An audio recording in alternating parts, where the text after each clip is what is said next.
Hello viewers, আজকে আমি আপনাদেরকে দেখাবো কীভাবে আপনার ফোনটি চেক করবেন অফিসিয়াল না আনঅফিসিয়াল। তো চেক করার জন্য সরাসরি এখান থেকে ডায়াল প্যাডে চলে যাওয়া যাবে। এখানে চলে আসার পর এখানে ডায়াল করতে হবে *0606#।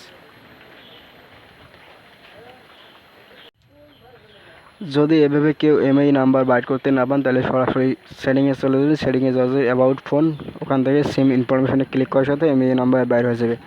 তো এখান থেকে আপনি দেখতে পাচ্ছেন দুইটি এমআই নাম্বার আছে। তো আপনি যে সিম 1 দিয়ে কাজ করতে চান তাহলে এই প্রথমটা সিলেক্ট করে নেবেন, কপি করে নেবেন, কপি বা খাতায় লিখে রাখবেন। তো এটা পরবর্তীতে লাগবে, তো আমি কপি করে রাখছি অলরেডি। তো এখান থেকে সরাসরি মেসেজ অপশনে চলে যাব। হ্যালো গাইস, দেখতে পাচ্ছেন সরাসরি আমি মেসেঞ্জারে চলে এসেছি, মেসেঞ্জার, ফোনের মেসেঞ্জার। সো এখানে ক্লিক করে আমি মেসেজটি পাঠিয়ে দেব।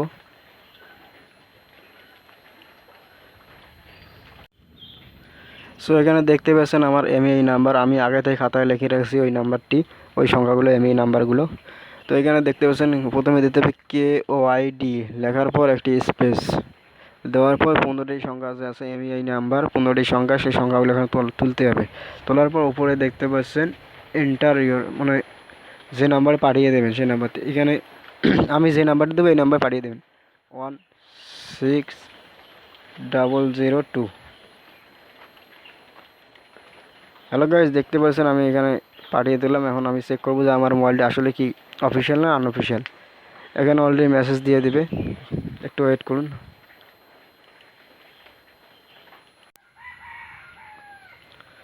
হ্যালো গাইস, দেখুন এখানে তারা বলছে যে বিডিআরসিতে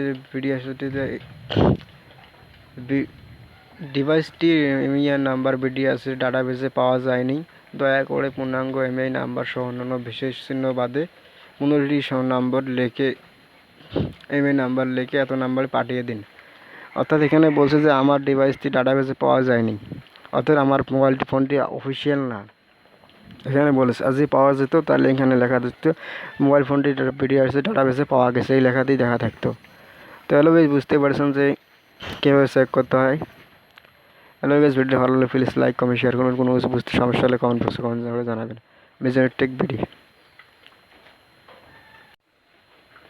চ্যানেলটি সাবস্ক্রাইব করে দিন, মিজান টেক ভিডি। এবং যদি পাওয়া যায় তাহলে ডাটাবেসে পাওয়া যেত তাহলে লেখা থাকতো যে ডাটাবেসে পাওয়া গেছে বিডিআরসি। তো ধন্যবাদ, ভালো থাকবেন।